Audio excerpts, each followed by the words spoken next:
Hello दोस्तों, आज से हम पॉलिटी में कॉन्स्टिट्यूशन की क्लासेस शुरू कर रहे हैं, जिसमें ये हमारा पहला वीडियो है। आज हम कॉन्स्टिट्यूशन की बेसिक जानकारी डिस्कस करेंगे, जैसे कि संविधान का निर्माण कब हुआ और संविधान का निर्माण करने वाली संविधान सभा का गठन कब हुआ और कैसे हुआ और उसके सदस्य कौन कौन थे। इन सभी पॉइंट्स को आज हम डिस्कस करेंगे और इससे रिलेटेड जितने भी क्वेश्चन बनते हैं जो कंपटीशन में पूछे जाते हैं वो सब आज के इस वीडियो में कवर हो जाएंगे। तो चलिए दोस्तों शुरू करते हैं। तो दोस्तों अब हम देखेंगे संविधान क्या है या फिर अपने देश में संविधान का क्या महत्व है। भारत देश में सबसे ऊंचा पद भारतीय संविधान का है। सरकार, सुप्रीम कोर्ट, राष्ट्रपति, प्रधानमंत्री कोई भी इससे ऊपर नहीं है। सबको इसके दायरे में रहकर ही काम करना होता है। और अगर हम देखें भारतीय संविधान के बारे में, तो जो भारतीय संविधान है वो दुनिया का सबसे लंबा लिखित संविधान है। तो अब हम बात करेंगे कि संविधान की किसी भी देश को आवश्यकता क्यों होती है। किसी भी देश को चलाने के लिए कुछ नियमों की आवश्यकता होती है।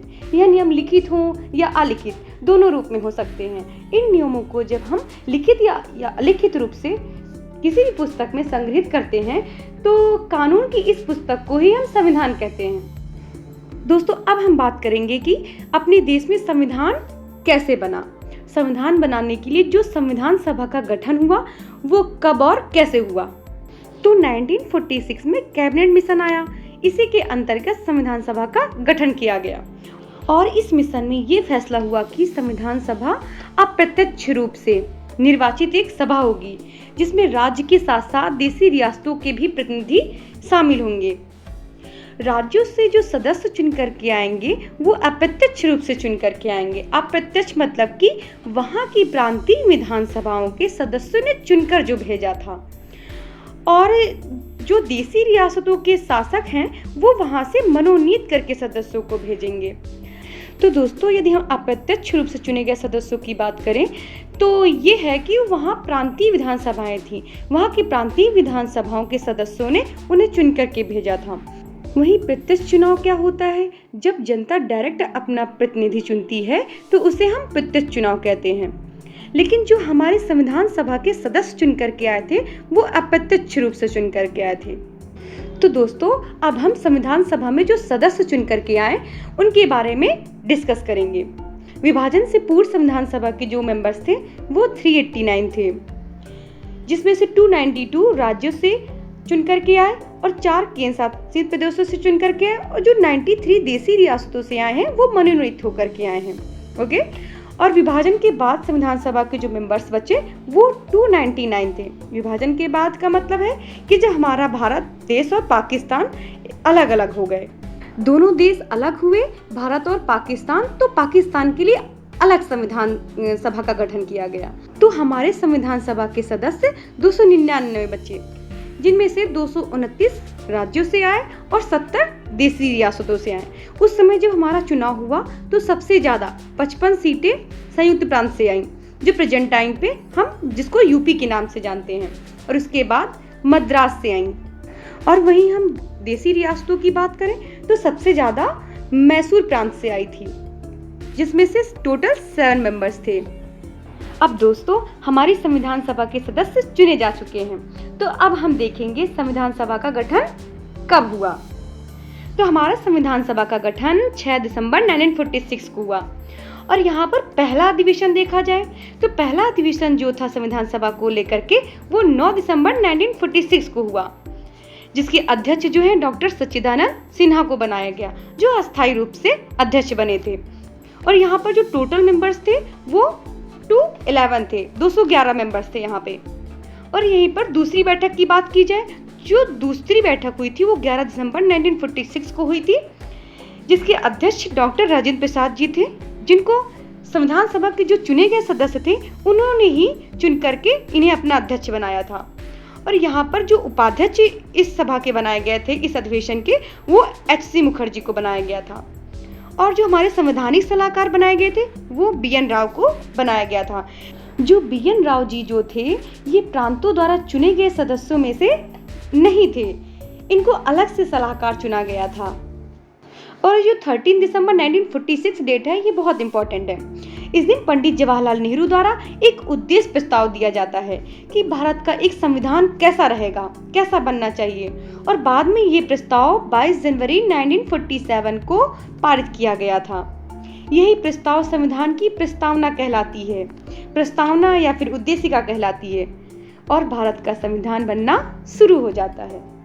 तो दोस्तों, अब संविधान बनना शुरू हो गया, तो संविधान बनाने के लिए अलग अलग समितियों का निर्माण किया गया जो कि अलग अलग कार्य देखती थी, और उनके अध्यक्ष भी अलग अलग बनाए गए।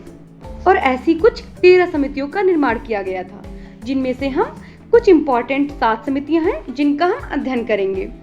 संघ शक्ति समिति के अध्यक्ष पंडित जवाहरलाल नेहरू को बनाया गया था। संघ संविधान समिति के अध्यक्ष पंडित जवाहरलाल नेहरू को बनाया गया था। राज्य समिति के अध्यक्ष पंडित जवाहरलाल नेहरू को बनाया गया था। इन द मीन्स संघ शक्ति, संघ संविधान एंड राज्य समिति के अध्यक्ष पंडित जवाहरलाल नेहरू को बनाया गया था।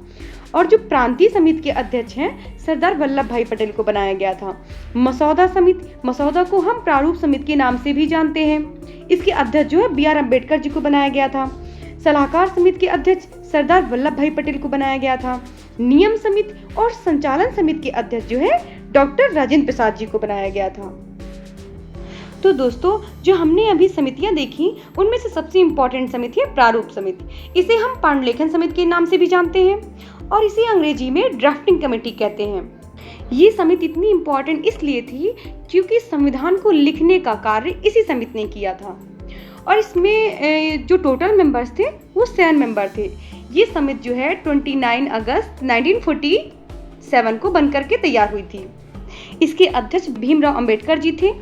उन्हें संविधान निर्माण में उसकी अंतिम रूपरेखा प्रदान करने का अवसर मिला, और उन्हें इस संविधान निर्माण का निर्माता भी कहा जाता है। जो भारत का संविधान है उसे बनने में पूरा 2 वर्ष 11 माह 18 दिन का समय लगा, क्योंकि संविधान सभा एक मजबूत संविधान बनाना चाहती थी जिसमें कोई फेरबदल ना हो सके। और गहन अध्ययन के बाद और कई देशों के संविधानों को अध्ययन करने और उनके कुछ कुछ भाग भारत के संविधान में जोड़ने के बाद हमारा संविधान बनकर के तैयार हो गया। इस संविधान में सर्वाधिक प्रभाव भारत शासन अधिनियम 1935 का पड़ा। इसमें से 250 आर्टिकल्स इस अधिनियम से लिए गए। तो दोस्तों, अब हमारा संविधान बनकर के रेडी हो गया। तो अब हम देखेंगे इसको संविधान सभा द्वारा कब पारित किया गया और कब लागू किया गया। 26 नवंबर 1949 को इसे आंशिक रूप से लागू कर दिया गया, और इसी दिन टोटल 284 मेंबर्स ने इसमें साइन करके इसको पारित किया। परंतु संविधान को इसको 2 महीने बाद 26 जनवरी 1950 को लागू किया। क्यों? क्योंकि 1929 में लाहौर में कांग्रेस का अधिवेशन हुआ था, जिसमें पंडित जवाहरलाल नेहरू ने पूर्ण स्वराज की मांग की थी। संविधान सभा ने भारत के संविधान को आखिरकार 26 नवंबर 1949 को अपनाया। इस दिन को आज हम संविधान दिवस के रूप में जानते हैं। पूर्ण रूप से बनने के बाद भारत का संविधान 26 जनवरी 1950 से लागू हो गया। इस दिन को आज हम गणतंत्र दिवस के रूप में जानते हैं। इसी दिन भारत का संविधान बनने के बाद संविधान सभा का अस्तित्व समाप्त हो गया। इस संविधान सभा को ही भारत की अस्थायी संसद में परिवर्तित कर दिया गया, और सारे सदस्य भारत के अस्थायी संसद के सदस्य बन गए थे। ये लोग तब तक इस पद पर रहे जब तक कि 1952 में भारत की पहली चुनी गई संसद का गठन नहीं हो गया। तो दोस्तों, अब जब हमारा संविधान बनकर के 26 जनवरी 1950 को लागू हो गया, तो अब हम उस समय की स्थिति देखेंगे कि उस समय कितने आर्टिकल्स थे, कितने भाग थे और कितनी अनुसूचियां थीं। तो हमारे जो आर्टिकल्स थे वो 395 थे, और जो हमारे भाग हैं वो 22 थे, और जो हमारी अनुसूचियां हैं वो 8 अनुसूचियां थीं। परंतु वर्तमान की स्थिति देखी जाए तो यहाँ पर हमारे टोटल आर्टिकल्स 470 हो गए, और हमारे भाग 25 हो गए, और हमारी अनुसूचियां 12 हो गई। हमारे संविधान को लचीला बनाया गया कि समय समय पर कभी भी आवश्यकता हो तो हम उसमें थोड़ा परिवर्तन कर सकें, जिसके कारण हमारे संविधान में अब तक काफी संशोधन हुआ, जिसमें 3 भाग जोड़े गए, 4 अनुसूचियां जोड़ी गईं, और हमारे कुछ आर्टिकल्स हटाए गए और कुछ जोड़े गए, जिसके कारण हमारे संविधान में अभी 470 अनुच्छेद हैं। दोस्तों, आज की ये हमारी कॉन्स्टिट्यूशन की पहली क्लास थी, जिसमें आज हमने संविधान के निर्माण के बारे में डिस्कस किया। अब हम आने वाले वीडियोस में अपने संविधान के सभी अनुच्छेद, भाग, अनुसूचियों का विस्तृत अध्ययन करेंगे। धन्यवाद दोस्तों।